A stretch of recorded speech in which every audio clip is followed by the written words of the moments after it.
Audio Jungle.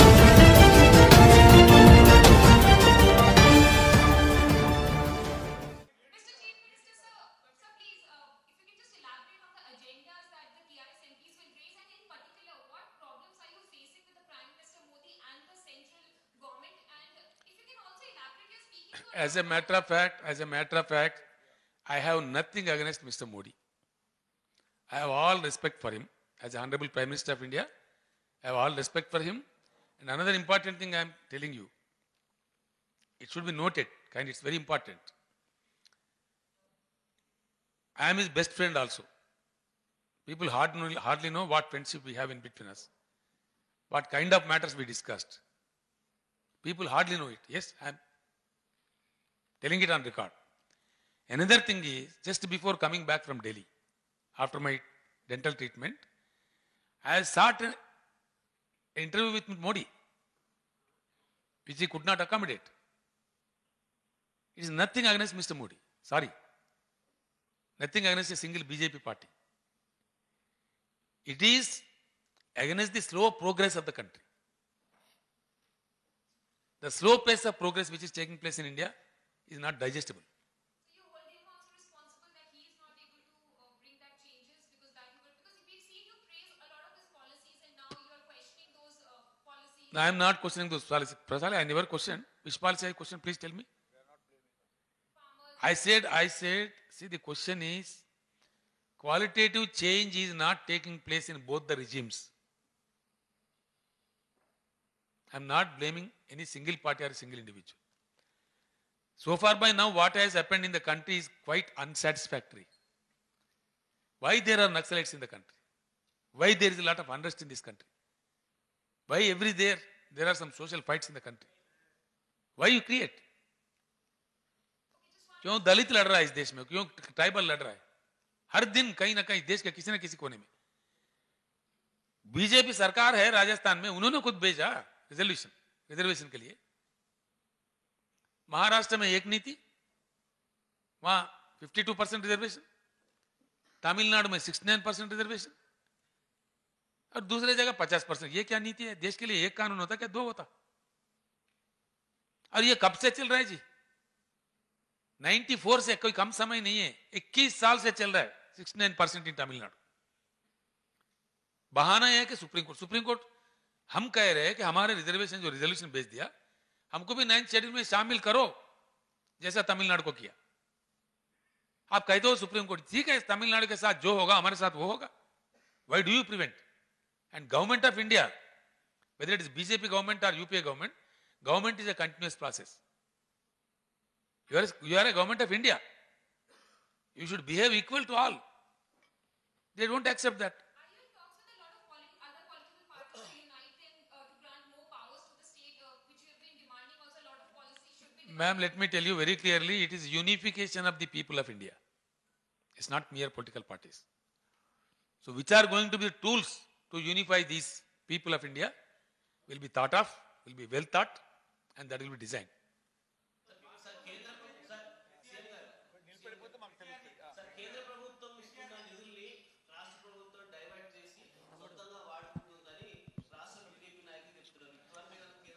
జరగా కాయిదాలు వాళ్ళకి ఏం రాయగా కాయిదాలు విలేకరులకు ఇచ్చిండ్రు ఒకటే టైరో ఒక్క నిమిషం ఆయనకు ఒకరికి ఎందుకు ఇస్తే అందరికీ ఆయనకు ఒకరికి ఇస్తే లడాయి అవుతుంది మొత్తం ఆర్టికల్ 270 కింద లాస్ట్ టైమే చెప్పిన ఇదే హాల్లో చెప్పిన సమాధానం రాలే దానికి ఏం జరగలే రాష్ట్రానికి కేంద్రం ఇచ్చేది ఉండదండి మెహర్బానీ రాజ్యాంగం ఉంది మనకొకటి ఆ రాజ్యాంగం కింద మొత్తం ఫండ్స్ డెవల్యూషన్ ఫైనాన్స్ కమిషన్ ద్వారా ఇచ్చే లోకల్ బాడీస్కి ఇచ్చే గ్రాంట్ కావచ్చు 29 రాష్ట్రాల క్రమం తప్పకుండా ఇచ్చేది కావచ్చు ఇతరత్ర కొన్ని ఇచ్చేటివి కావచ్చు అవి రాజ్యాంగబద్ధంగా రాష్ట్రాల హక్కు కేంద్రం ఇచ్చే మెహర్బానీ ఏమీ లేదు కేంద్రంలో ఎవరున్నా ఇవ్వాల్సిందే బీజేపీ ఉన్న ఇవ్వాల్సిందే కాంగ్రెస్ ఉన్న ఇవ్వాల్సిందే రేపు ఇంకోటి వచ్చిన వాడికి కూడా ఇవ్వాల్సింది ఎవరైనా సరే ఇవ్వాల్సింది ఎవరికి తప్పదు ఈ ప్రకారంగా అదనంగా తెలంగాణ రాష్ట్రానికి ఒక రూపాయి కూడా ఇయ్యలే ఒక్క రూపాయి కూడా రాష్ట్రానికి వచ్చినటువంటి డబ్బు మొత్తం 81,362 రూపాయలు కోట్లు. 81,062 కోట్లు వచ్చినాయి. ఇది మన స్టేట్కి వచ్చినాయి గత 4 ఏళ్ళలో. ఇవన్నీ రాజ్యాంగబద్ధంగా వచ్చినాయి. డెవల్యూషన్ అంతా కలిపి ఇంతకు మించి వాళ్ళు 1 రూపాయి ఇయ్యలేదు. ఒకటి వీళ్ళు ఇక్కడ పాపం తెలిసి తెలియక అర్భకత్వంతో ఎన్నో కేంద్రం ఇస్తుందనే భ్రమలో ఇక్కడ నాయకులు మాట్లాడుతున్నారు. వాళ్ళకి అసలు వాళ్ళది పరిమితమైన జ్ఞానం. వాళ్ళ అజ్ఞానానికి నేను చింతిస్తున్నా. లాస్ట్ టైమే చెప్పిన, వాస్తవానికి మనం ఇచ్చేది దీంతో 2.5 రెట్లు మన రాష్ట్రం నుంచి కేంద్రానికి పోయే డబ్బు. వాళ్ళు ఇచ్చేది మనం బతికేది ఏం లేదు ఇక్కడ. 1 రూపాయి కూడా అదనంగా ఇయ్యలే. కాకపోగా నీతి ఆయోగ్ 2 మంచి స్కీములు తీసుకున్న తెలంగాణ. మిషన్ భగీరథకు ఒక 19,000 కోట్లు ఇవ్వండి, మిషన్ కాకతీయకు ఒక 5,000 కోట్లు ఇవ్వండి అడిషనల్గా రికమెండ్ చేస్తే, 24,000 కోట్లు ఇవ్వండి రికమెండ్ చేస్తే 24 రూపాయలు కూడా ఇవ్వలే. అడిగినాం చాలాసార్లు, ఎంపీలు పోయి అడిగినాం, ఎమ్మెల్యేలు పోయి అడిగినాం, పార్లమెంట్లో అడిగినాం, నేను లెటర్స్ ఇచ్చిన, సంబంధిత మంత్రులు పోయి అడిగినారు. 24 రూపాయలు కూడా ఇవ్వలే. 1 రూపాయి కూడా మనకు అదనంగా ఇవ్వలే. రాజ్యాంగ విహితంగా రాజ్యాంగబద్ధంగా ఇచ్చే డబ్బు తప్ప 1 రూపాయి కూడా ఇవ్వలే. దాంట్లో డైవర్షన్ ఎక్కడిది, వీళ్ళు ఇచ్చింది ఎక్కడిది, డైవర్షన్ ఎక్కడిది అని మేము సూట్ కేసులో పెట్టుకొని నీకు అప్పగిస్తే నువ్వే దుబారా చేసిన వాటిని మాట్లాడుతున్నారు. వీళ్ళు చాలా తప్పు. వాళ్ళు చెప్పేది శుద్ధ తప్పు. సార్ ముఖ్యమంత్రి గారు ఇక్కడ సార్ ఇప్పుడు మీరు అదనంగా 1 పైసా కూడా ఇవ్వలేదు అన్నారు. మీరు 4 ఏళ్లలో ఎన్డీఏ భాగస్వామ్య పక్షాల కంటే ఎక్కువ మోడీని ప్రశంసించారు. జిఎస్టీ ఎన్డీఏ భాగస్వామ్య పక్షాల కంటే ఎక్కువగా జిఎస్టీ విషయంలో, పెద్ద నోట్ల రద్దు విషయంలో ఆయన్ను కీర్తించారనేది ఒకటి ఉంది. నెక్స్ట్ నో కాన్ఫిడెన్స్ మోషన్ పెడదాము అనే ఒక ప్రతిపాదన వస్తుంది. దానికి మీరు ఆలోచిస్తారా? ఏ నో కాన్ఫిడెన్స్ అండి?